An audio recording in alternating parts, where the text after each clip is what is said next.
त्यांच्या पक्षातला निर्णय काय करायचा त्यांचा अधिकार आहे. त्यांनी कोणाला जबाबदारी द्यायची त्यांना आम्ही डिक्टेट करू शकत नाही. पण जे काही नवाब मलिकांना अजितदादांनी त्यांच्या पक्षात घेतला आहे त्यांच्यावर असलेले आरोप प्रत्यारोप विचारात करून किंवा जे काही त्यांच्यावर गुन्हे दाखल झाले याचा विचार करून अजितदादा योग्य निर्णय घेतील. पण त्यांच्या पक्षाचा निर्णय घ्यायचा अधिकार त्यांना, आम्ही त्यांना डिक्टेट करू शकत नाही. अजितदादा योग्य निर्णय करतील. उरणमध्ये भाजपनं उर्दूमध्ये प्रचारपत्रक छापलेले आहे असा आरोप वारिस पठाण यांनी केलेला आहे.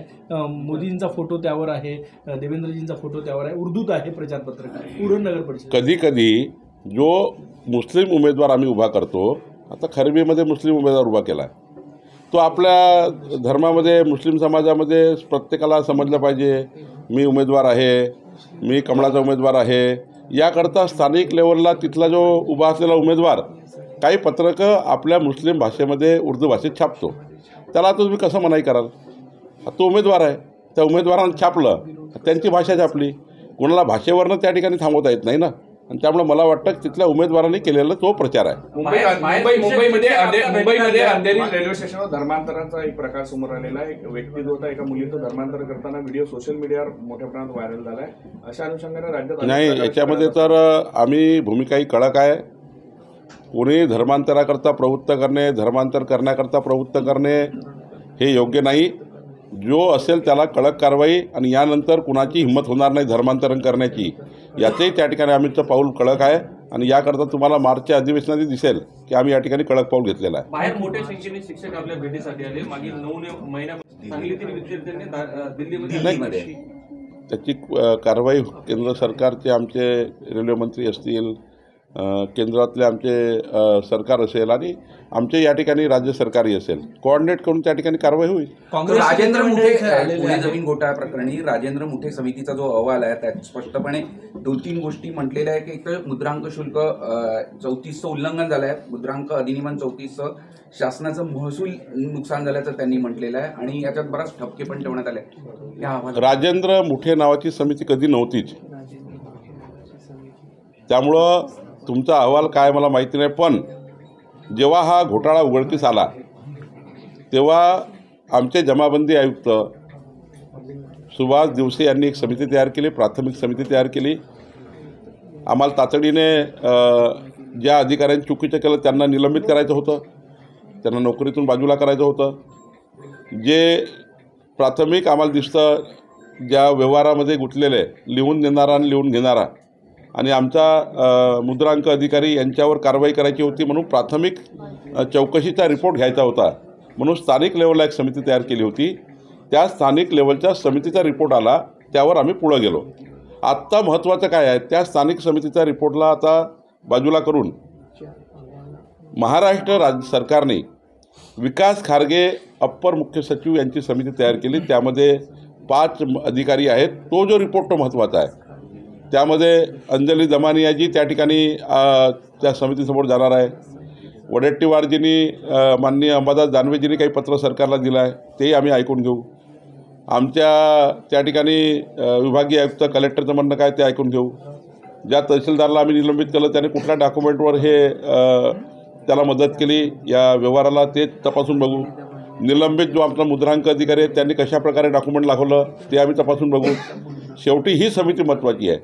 विकास खारगे समितीचा रिपोर्ट आल्या यामध्ये मग अंतिम कारवाया कुणावर करायच्या, व्यवहार कसा रद्द करायचा, व्यवहार रद्द करणार आहोत आम्ही. व्यवहाराला पुढे जाऊ देणार नाही आम्ही. व्यवहार रद्द केल्याशिवाय त्या जमिनीवरचे हितसंबंध कमी होणार नाही. आता हितसंबंध आले जमिनीमध्ये प्रायव्हेट माणसाचे, तर गव्हर्नमेंट जमिनीवर हितसंबंध नको म्हणून आम्ही व्यवहार रद्द करू. 42 कोटीची नोटीस दिली आहे, त्या नोटीसवरही त्या ठिकाणी पुढे जाऊ. पण निश्चितपणे कोणी सुटणार नाहीची काळजी आमचं सरकार घेईल. मुंबई महानगरपालिकेच्या क्षेत्रामध्ये 400 वरून सर, काल एकनाथ शिंदेंनी अमित शहांची भेट घेतली. त्यांनी तक्रारीचा पाढा वाचलेला आणि त्यानंतर अमित शहांनी त्यांना आश्वस्त केलेलं आहे की तुम्ही NDAमधले घटक पक्ष आहात, त्यामुळं तुमचा योग्य सन्मान राखला जाईल. माननीय एकनाथ शिंदेजींची परवाच मी भेट घेतली होती. कुठलाही नाराजीचा सूर नाही आहे.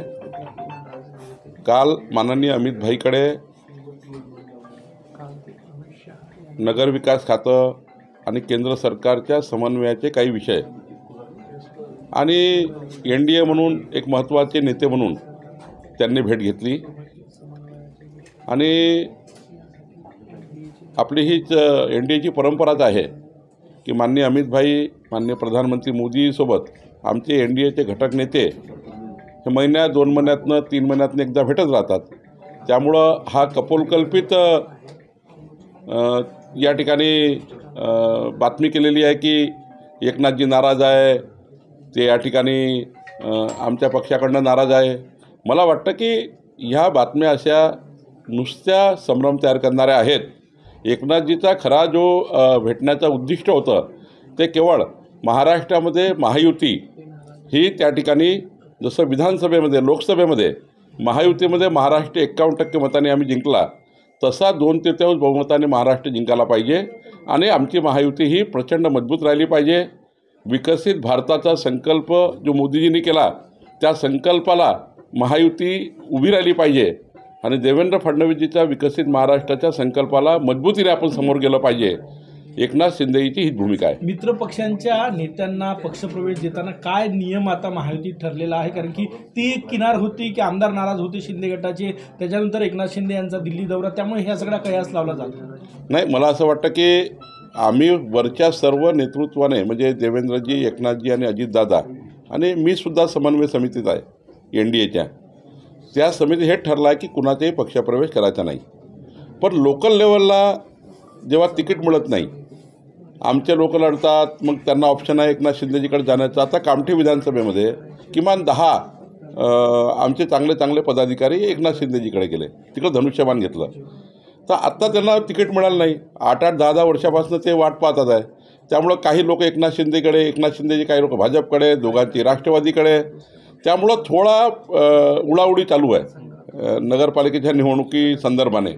तर म्हणून काही या ठिकाणी महायुतीत गडबड झाली आहे, राज्यस्तरावर गडबड झाली आहे असं काही नाही आहे. लोकल स्तरावर मात्र काही ठिकाणी उड्या मारलेल्या आहेत. आता निवडणुकीनंतर ते बघू. आता तर त्यांनी AB फॉर्म घेतलेले आहे, त्यामुळं प्रत्येक पक्षात झालेला आहे. काही राष्ट्रवादीचे लोक भाजपमध्ये आले, भाजपचे एकनाथजीकडे गेले, एकनाथजीचे भाजपकडे आले. त्यामुळं हे काही तिन्ही पक्षात झालं आहे. त्यामुळे मला असं वाटतं की याच्यामध्ये काही महायुतीमध्ये गडबड नाही. डोंबिवलीमध्ये जो पक्षप्रवेश झाला त्यामुळे रवींद्र चव्हाण यांच्यावर एकनाथ शिंदे नाराज असल्याची माहिती आहे, त्याची तक्रार केल्याची माहिती आहे. नाही, डोंबिवलीचाही पक्षप्रवेश असाच झाला आहे की ज्या ठिकाणी एकनाथजीकडे सीट मिळत नाही असं दिसतं किंवा भाजपकडे सीट मिळत नाही असं दिसतं, त्यावेळी निवडणुकीच्या पूर्वीच त्या ठिकाणी उड्या मारण्याचं काम चालू होतं. काही ठिकाणी आता एखादा कार्यकर्ता पक्षात यायलाच तयार आहे. शेवटी प्रत्येकाचा पक्ष आहे. एकनाथजीला आपला पक्ष वाढवावा लागतो, भाजपला आपला पक्ष वाढवावा लागतो. त्यामुळं या ठिकाणी काही पक्षप्रवेश होत राहतात. पण पक्षप्रवेशामुळे एकनाथजी नाराज होतील आणि ते अमित भाईकडे जातील हे काही खरं नाही आहे. पक्षप्रवेशाबद्दल माझ्याशी, देवेंद्रजीशी आम्ही समन्वय करतो की बाबा बैठकीमध्ये आमचा समन्वय होतो. पण एवढ्या कारणाने काही ते अमित भाईकडे जातील. अमित भाईकडे जाताना महाराष्ट्राची महायुती, देशातलं सरकार, महाराष्ट्राचं सरकार, डबल इंजिन सरकार महाराष्ट्राच्या विकासाकरता कसं काम करेल आणि NDAचे नेते म्हणून प्रत्येक 2-3 महिन्यातनं माननीय एकनाथजी अमित भाईकडे जात असतात, माननीय प्रधानमंत्री मोदीजीकडे जात असतात, सर्व NDAचे घटक पक्ष जात असतात. मला वाटतं याच्यामध्ये ही केवळ त्या ठिकाणी NDAची नेता म्हणून भेट असावी असं मला वाटतं. ओबीसी आरक्षणाचा वाद सर्वोच्च न्यायालयात आहे, सुनावणी आहे मंगळवारी. तुम्ही मध्यंतरी मध्यस्थी याचिका सुद्धा दाखल केली होती. निवडणुकाच स्थगित होती की काय असं संभ्रम निर्माण झालेला आहे या सगळ्या? सर्वोच्च न्यायालयाने सवाल विचारलेला आहे की स्थानिक स्वराज्य संस्थांच्या निवडणूक प्रक्रिया पुढे का ढकलत नाही असं. मला असं वाटतं की जो काही सुप्रीम कोर्टाचा निकाल आला 31 जानेवारीपर्यंत सर्व निवडणुका घ्यायच्या आहे. आता निवडणूक आयोगाने, राज्य सरकारने जे काही आरक्षण दिलं आहे ते आरक्षण हे 27% OBC आणि सर्व मिळून आरक्षण दिलं आहे. OBCचं 27% आरक्षण कायम राहिलं पाहिजे ही कायम भूमिका देवेंद्र फडणवीसजींच्या आणि आमची सर्वांची आहे, NDAची आहे, महायुतीची आहे. त्यामुळे 27% OBC आरक्षणाला धक्का लागू नये हीच मांडणी आमची सुप्रीम कोर्टामध्ये आहे. आणि मला वाटतं माननीय सुप्रीम कोर्टाने जसं 31 जानेवारीच्या आत निवडणुका घ्यायला सांगितल्या त्याच पद्धतीवर जे 27% ओबीसी आरक्षण हे सुप्रीम कोर्ट कायम ठेवल असा मला विश्वास आहे. काँग्रेसचे लोक आलेले आहेत. 10वीमध्ये शिकणाऱ्या एका विद्यार्थ्यांनी शिक्षकाच्या जाचाला कटाळून रेल्वे प्लॅटफॉर्मवर जे आहे मुंबईमध्ये ज्या स्कीम्स रिडेव्हलप होतील 400 वरून 600 मोठा ऐतिहासिक निर्णय आहे. महसूल मंत्री म्हणून तुमची प्रतिक्रिया काय? हे ऐतिहासिक पाऊल आहे सरकारचं. माननीय मुख्यमंत्री देवेंद्र फडणवीसजी यांना मुंबईतील भाडेकरू नागरिकांनी मोठ्या प्रमाणात निवेदन केले होते की भाडेकरूवरनं आम्हाला जेव्हा घर मिळतं, जेव्हा आम्ही रिडेव्हलपमेंटमध्ये जातो तर भाडेकरूंना घर देताना 400 फुटापर्यंत नियम होता की मुद्रांक घ्यायचे नाही. पण आता राज्य सरकारने निर्णय घेतला की आता 600 फुटापर्यंत भाडेकरूंना घर दिलं तर आता मुद्रांक लागणार नाही.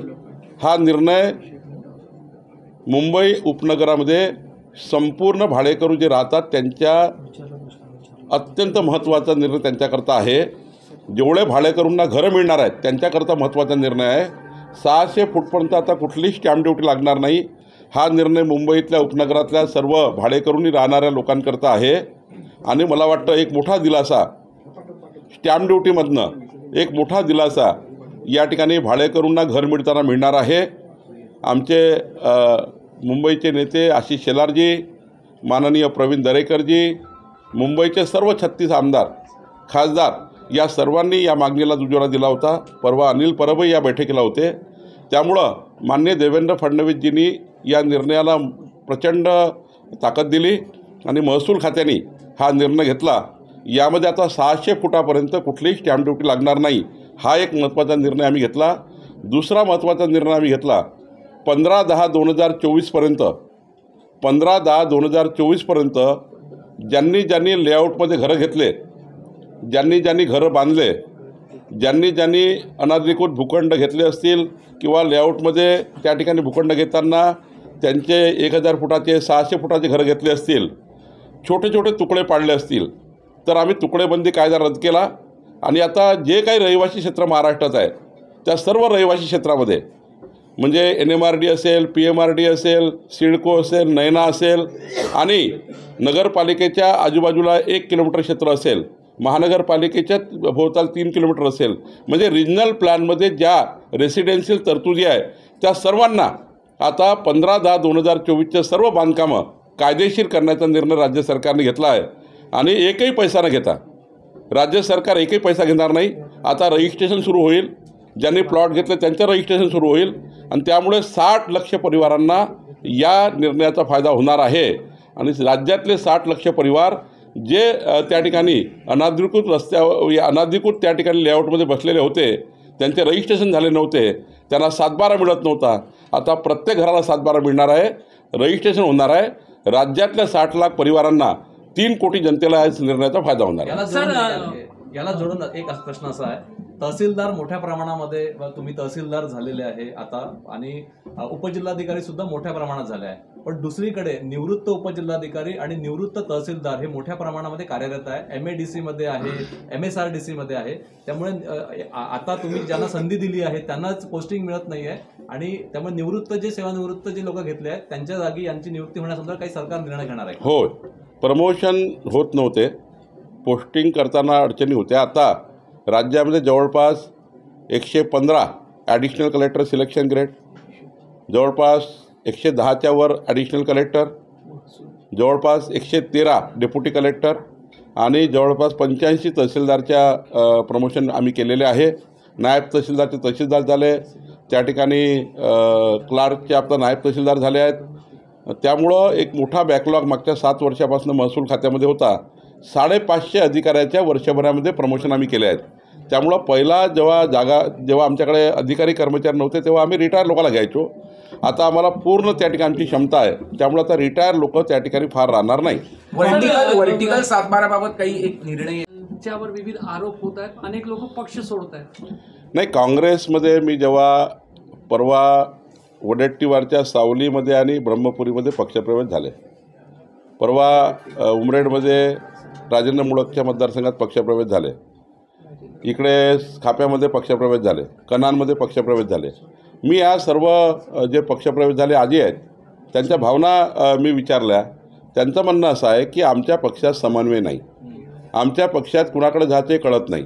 आमच्या पक्षामध्ये कोणी कोणाला विचारायला तयार नाही. काही तर लोक असे म्हटले, वडेट्टीवार नाना पटोलेचं तोंड पाहायला तयार नाही, नाना पटोले वडेट्टीवारचं तोंड पाहायला तयार नाही, दोघंही म्हणून सुनील केदार साहेबाला कोणी विचारत नाही, तिघंही म्हणून यशोमतीताईला कोणी विचारत नाही, चौघंही म्हणून सपकाळला कोणी विचारत नाही आणि पाचही म्हणून राहुल गांधीला कोणी विचारत नाही. त्यामुळं त्यांची परिस्थिती वाईट झाली आहे. त्यामुळं हा जो असमन्वय आहे पक्षामध्ये, जे काही त्यांची दरी पडलेली आहे, कार्यकर्ता संभ्रमात आहे. म्हणून कार्यकर्ता एक संघ मजबूत भाजपमध्ये पक्षप्रवेश करते आहे. या ठिकाणी आमच्या पक्षामध्ये कार्यकर्त्याला प्रोटेक्शन आहे, कार्यकर्त्याला बोलता येतं, कार्यकर्त्याला चर्चा करता येतं. काँग्रेस पार्टीमध्ये कुणाकडे जावं हा प्रॉब्लेम आहे आणि त्यामुळं भाजपामध्ये पक्षप्रवेश होतात आहे.